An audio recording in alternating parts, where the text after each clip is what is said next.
These are the times when we are our most innovative because we have to do the same mission, but typically with less stuff. So this is an opportunity for us to do that, for us to embrace newer technologies and to get back to our austere roots. This is the way the Marine Corps is shifting toward, they're getting away from using fuel, and they're gonna start using secondary resources to power these kind of things. More recently, we used GREENS, which is the Ground Renewable Expeditionary Energy Network Systems. And it's a solar-powered system that gives about 1.2 kilowatts of power. It had worked, maybe not to my liking, first off, but then when we had all the proper cables and connectors, it's done wonderfully. I was skeptical and intimidated. You got these huge solar panels that take up quite a footprint.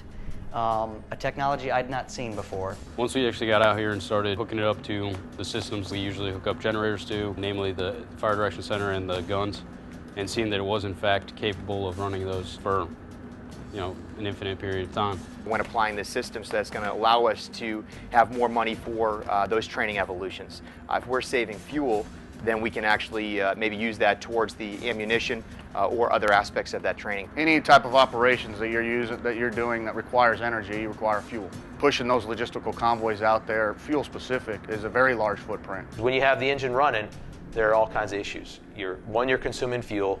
Fuel's weight, 10 pounds a gallon, whatever the case. That's one of the 3 or 4 logistics tethers that I don't have to worry about so much. The ability to have a greens technology and use less fuel means that you're putting less Marines on the road. It means you actually have to put less people in harm's way to support an asset. Not only do we need to have the fuel to run those generators and trucks, but that just creates more of a maintenance burden, which honestly is where it probably creates the biggest problem for us, is maintenance on that equipment. You have an unending source of power with solar arrays, so taking advantage of it is just taking one more step closer to what everybody else is doing.